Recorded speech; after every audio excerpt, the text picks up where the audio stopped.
लगाते हैं, शर्मा भी लगाते हैं, तिवारी भी लगाते हैं, मिश्रा भी लगाते हैं, पाड़े भी लगाते हैं। ये जातवाद नहीं है। आज एक तरफ हमारा अगर निमंत्रण होता है, भोजन करने के लिए जाते हैं बफर सिस्टम में, भोजन किसने बनाया क्या पूछते हैं, हमारे बगल में किसने रोटी उठाई क्या पूछते हैं, हम साथ में भोजन करते हैं, किसी की जात नहीं पूछते।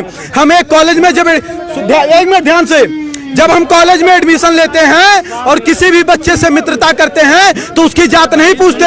एक चाय की दुकान पर जाते हैं, चाय वाले से चाय लेते हैं, उसकी जात नहीं पूछते। समोसे से समोसा लेते हैं, जात नहीं पूछते। सब्जी वाले से सब्जी लेते हैं, जात नहीं पूछते। लेकिन जब हम सरकारी काउंटर पर फार्म भरने जाते हैं तो हमारी जात पूछी जाती है।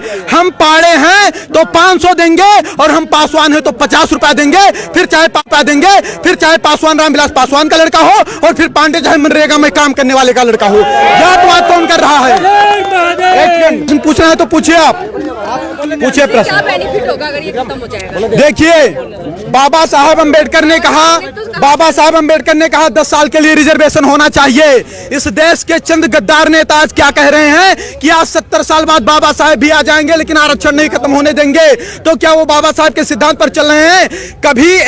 कभी पाड़े, तिवारी, मिश्रा, ठाकुर साहब, अग्रवाल, बनिया को नहीं देखा होगा कि वह दलित समाज को जात के आधार पर गाली दे। आप मुझे बताइए, भारत समानता का अधिकार देता है सबको, फिर भी वो जात के आधार पर पंडित जी बभनवा ठकुरवा कह करके 500 गाली दे, उनके खिलाफ कोई कानून नहीं है। उनकी बकरी हमारे खेत में चली जाए, हमको डांट दे, जात सूचक शब्द के तहत जेल में हमको डलवा देंगे। ये हमारे साथ अन्याय है या न्याय है? अन्याय हमारे साथ कौन कर रहा है? आज कानून बनाए जाते हैं कि किसी दलित लड़की का आप गलत दृष्टि से पीछा करते हैं, किसी दलित लड़की का आप गलत दृष्टि से पीछा करते हैं तो आपके ऊपर कम से कम 1 लाख रुपए जुर्माना लगेगा, आपके ऊपर हर्जन एक्ट भी लगेगा। लड़की सामने जा रही है, हमें क्या पता कि वो दलित है कि सवर्ण है। दूसरी बात, अगर कोई सवर्ण लड़की का गलत दृष्टि से पीछा करता तो उसके खिलाफ ऐसा कानून क्यों नहीं होना चाहिए?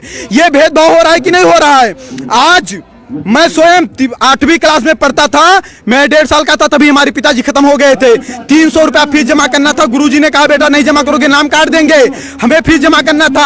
हमारी माताजी कर्जा रुपया लेकर के आई, जबकि हमारे मित्र राजासारी थे जो कि 80 से आते थे, उनके पिताजी 500 रुपया दिए, उनका 200 पड़ा, हमारा 300 पड़ा। गुरुजी से मैंने कहा कि गुरुजी कर्जा मैं लेकर के आया हूं, ब्याज पर मुझे रुपया देना पड़ेगा, 300 मुझसे क्यों लिया गया? उन्होंने बताया कि आप जनरल वर्ग से हो। मुझे पता नहीं था कि जनरल वर्ग क्या होता है। अब सोचिए आप, जातवाद की बीज कहां से पैदा हुई? हम उस आर्य के साथ बैठते थे, भोजन करते थे, खाना खाते थे, साथ में पढ़ने जाते थे। हमने जातवाद नहीं किया, लेकिन हम पाड़े थे इसलिए 300 रुपया लिया गया, हम ब्याज पर लेकर आए थे, भुखमरी के कगार पर थे, ये हमसे नहीं पूछा गया। जात के आधार पर तो शोषण हमारा हो रहा है 70 साल। आप बताइए, एक छोटी सी बात बताइएगा, भारत का संविधान कहता है, एक वहां देख के बोलो ना, भारत का संविधान कहता है कि अगर किसी का बाप 302 करेगा तो उसकी सजा उसके बाप को मिलेगी, बेटे को नहीं मिलेगी। सही कह रहा हूं, गलत कह रहा हूं? अगर मैं किसी का मर्डर करता हूं तो उसकी सजा मेरे भाई को मिलेगी या मुझे मिलेगी? किसे मिलेगी? मुझे मिलेगी ना। तो सोचिए, 1947 के पहले जो शोषण हुआ, ना शोषण करने वाले जिंदा हैं और जिनका शोषण हुआ ना वो जिंदा हैं। फिर उसका बदला 1999, 92 और 95 में पैदा होने वाले बच्चे से क्यों लिया जा रहा है? आज अगर 70 साल से सारे नेताओं के भाषण सुन लीजिए, क्या कहते हैं कि यह सरकार दलितों की है, पिछड़ों की है, शोषितों की है, वंचितों की है। फिर भी 70 साल से दलित दलित है, शोषित शोषित है, वंचित वंचित है। तो इसका जिम्मेदार सरकार है कि सवर्ण है? इसका जिम्मेदार संविधान है कि सवर्ण है? सवर्ण के ऊपर कैसे आरोप लगाया जा सकता है? हम नरेगा में काम करें, हम मजदूरी करें, हम ठेला लगाएं, लेकिन पंडित जी हैं इसलिए मुझे अच्छे स्कूल में एडमिशन नहीं मिलेगा, 90% लाकर मुझे फेल कर दिया जाएगा।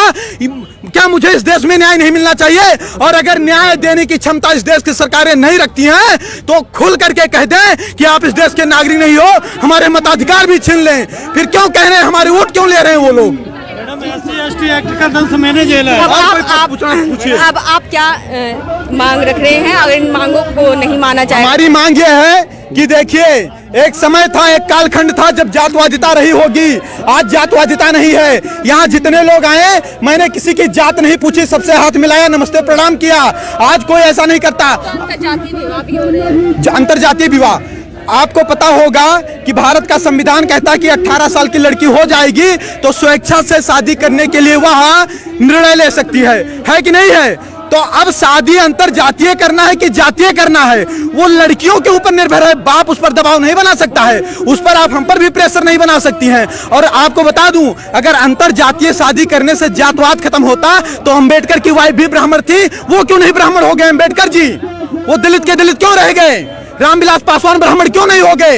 वो दलित के दलित क्यों हैं? ये चंद लोग मलाई काट रहे हैं। आज गांव का गरीब दलित गोबर और मिट्टी में पड़ा है और दलित का मुद्दा उठाने वाले लोग मर्सिडीज से चल रहे हैं। उसके बाद उनका शोषण वो करते हैं। 22.5% दलितों का रिजर्वेशन, क्या उसमें कोई सवर जा सकता है? नहीं जा सकता। उसका लाभ कौन ले रहा है? दलित ही तो ले रहा है। अगर कहीं पर आरक्षित सीट आती है तो वहां चुनाव कौन लड़ेगा? दलित ही तो लड़ेगा, सवर तो लड़ नहीं पाएगा। फिर उनका अधिकार कौन खा रहा है? 56,000 करोड़ अनुसूचित जात के लिए और 39,000 करोड़ अनुसूचित जनजात के लिए ये जात के आधार पर बजट है। अगर जात के आधार पर ये बजट आए तो उन्हीं के जात के लोग खाए कि हम लोग खा लिए? फिर आरोप हमारे ऊपर कैसे लगाया जा रहा है कि हम उनका शोषण कर रहे हैं? ठीक है, और कोई बात हो तो बताइए। हम ये बताना चाहते हैं, देखिए हमारी सरकार से, देखिए हम इस देश के नागरिक हैं, हमने कभी तोड़ फोड़ नहीं किया, हमने कभी किसी का विरोध नहीं किया। हमने एक सेकंड बोलने नहीं दीजिए ना, 1 मिनट रुक जाइए, 1 मिनट रुक जाइए, कुछ बोलने दीजिए ना।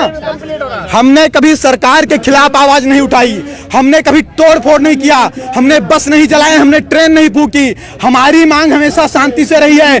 बाप दादा देश के लिए, धर्म के लिए लड़ते लड़ते मर गए, उनके बच्चे आज सिस्टम से लड़ करके मर रहे हैं। 2 लाख ब्राह्मणों के जनेऊ तोड़वा दिए गए, गर्दनें कटवा दी गई। 12-12 साल के राजपूत बच्चे, उनकी माएं तिलक लगा करके युद्ध क्षेत्र में भेज देती थी, तब हमारा धर्म बचा।